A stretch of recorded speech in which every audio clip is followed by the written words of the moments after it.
Hey, it's Mrs. Hale coming at you talking about chapter 16, chapter 16 information that basically covers what you should have done for your homework, but maybe covers a few things a little bit more in depth. Starting off, I wanted to talk about the economics of the slave system and the dependencies on it. So keep in mind, the economics of slavery becomes more monopolistic. So just like the game Monopoly, how the whole point is to buy up properties to amass your fortune. It was very similar in the South. As small farmers gave up their land, whether due to poor soil nutrients or wanting to move west for new opportunities, they would sell their land to the rich, and eventually the rich managed to amass their larger land holdings. The financial system is relatively unstable for the plantation system as well. What do I mean by this? Slaves are a large expense. A good, strong slave was about several $100s all the way up to like $1,200. But keep in mind, a slave could run away. They could be killed. They could be, die from diseases. And we also see these financial instabilities, not just relying on the back of slaves, but it's also dangerous to depend on one crop. And we saw that, and I mentioned it the other day with the colonial times, how they relied only on tobacco. And you're at the mercy of the world economy. And so when there's not the diversification in agriculture and manufacturing, it can lead to instabilities. My comment about being overly dependent on the North is talking about Northern manufacturing and commerce and how the Southern plantations really relied on the Northern manufacturing and shipping to get their product out to the world. And so the South really became, unstable, I guess you could say, on their reliance on cotton, on the land, and also on the North. I like this image here because it shows you that not everyone owned the massive plantation size of slaves, okay? You can tell that 105, nearly 106,000 owned 2 to 4 slaves, and another like 68, almost 69,000 owned only one slave. So keep in mind typically small farmers owned the 1 to 2 slaves, and they would work beside their slave in the field. Thinking back to your notes, you have the question on there about poor whites.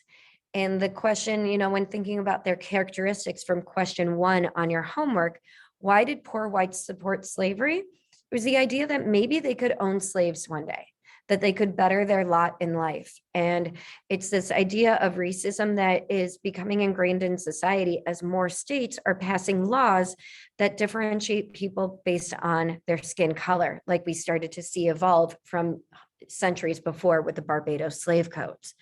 So just keep in mind the stratification among slave owning whites and how many people are actually owning few slaves. This image here is pretty straightforward at face value. 1820 to 1860, the growth of the cotton production. You can tell it is westward moving, and you can also tell that the major production areas are expanding. This image here should not be a surprise because I think it follows the same pattern as my previous slide on cotton production. The darker the red, the more slaves were in that area. You also notice the shifting of slaves from 1790 to 1860, moving more south and west. Now, I like to think of your homework question on the mountain whites in number 1 when looking at this image. Keep in mind, mountain whites are going to be poor farmers. They're living in the backcountry, cut off more from civilization. And they're more subsistence farming, meaning I'm farming for myself and for my survival, not for trade. And they ended up hating the planters and the slave system. And I'd like you to file this nugget of information away because it eventually helps explain why the mountain whites supported the North and eventually the Republican Party during the Revolutionary War. Strike that, Civil War. This image here is a slave auction advertisement. Numbers 1 through 14 are people that would be up for sale at this auction on January 16th. What you may notice is that each person has a name, age, and what they are good at. For example, number 14, Patrick, is age 28 and is a likely man, a good barber, body and home servant, or house servant, and sold under good character. You also have another one is a woman whose name is Mary, age 24, and she will have one child with her who is 1 year old. She's a trusty woman, a good worker, an ironer, and an American style cook. So if you were in the market for a slave, you knew at this auction, hey, this is who I would come across in a counter to potentially buy. If we were in class together, I would ask you as a classmate to contribute, what was new learning for you? What did you already know from these categories in your number 3 on your homework? You probably already knew that slaves lacked education, that 9 out of 10 were illiterate, that they worked long, hard hours, that they had no rights, that overseers watched the slaves. What you may not have known was that the slaves had rights of protection from murder and harsh punishment. Now, granted, that was difficult to enforce because slaves couldn't testify against whites in court, but in theory, it was there to help protect them. Also, slaves who lived on larger plantations may have had family life was more stable and culture may have developed. For example, Christianity, due to the Second Great Awakening, was spreading, and it combined sometimes or often with African religion. And stories would be created or told to fit their situation, like Moses leading the children from Israel. And we then see a response style of preaching as well. So the part that I'd like to address, you read about and had a comment on places like Nat Turner's rebellion. You've heard of Gabriel Prost or Denmark Vesey leading these rebellions, but you may not have realized that slaves could do passive resistance in the form of slowing their pace of work without being punished. Now, it did filter into the idea and the myth of slaves being lazy. You may have also seen slaves who sabotaged equipment, so that way maybe they needed to fix the equipment instead of working.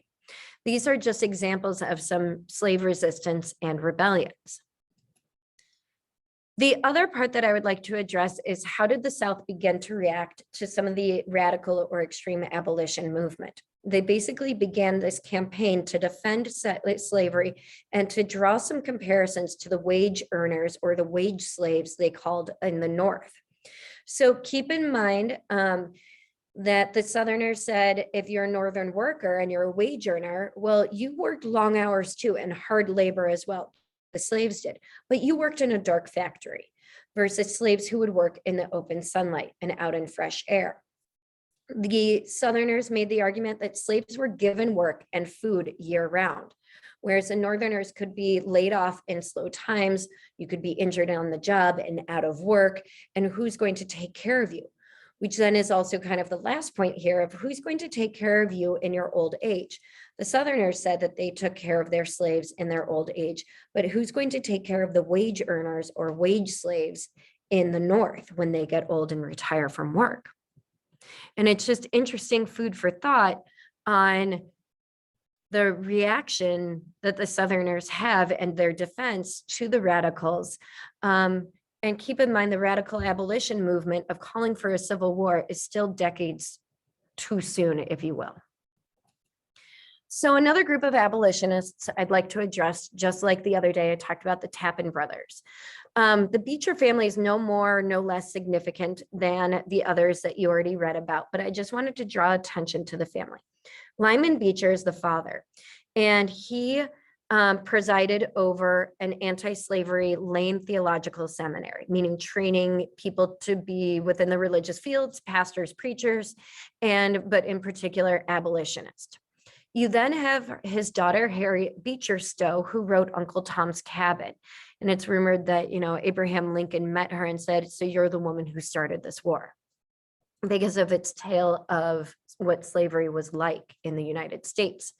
Then sister Catherine Beecher is also a reformer, both for anti-slavery, but also women's rights. And then Henry Ward Beecher is their brother, and he was an anti-slavery preacher. And a little story about him, the two images you see are of a church in Waubonsee, Kansas, and it's outside of the Kansas area. And it became known or nicknamed as the Beecher Bible and Rifle Church. And it's because Henry Ward Beecher, along with others, basically colonized into Kansas, which was pro-slavery. And they set up like almost like anti-slavery colony, and this was their local church. And what they would do is they would get imported crates of Beecher Bibles. But what was really in the crates, if you looked a few layers down, were rifles that they then ended up filtering to the Underground Railroad or filtering into other anti-slavery groups. And so that's why it became nicknamed the Beecher Bible and Rifle Church. If we were in class, we would talk about this, but instead I will read your responses of "Are slaves chained to the land or planters chained to the slaves?" If you have any questions after this about chapter 16, don't hesitate to ask.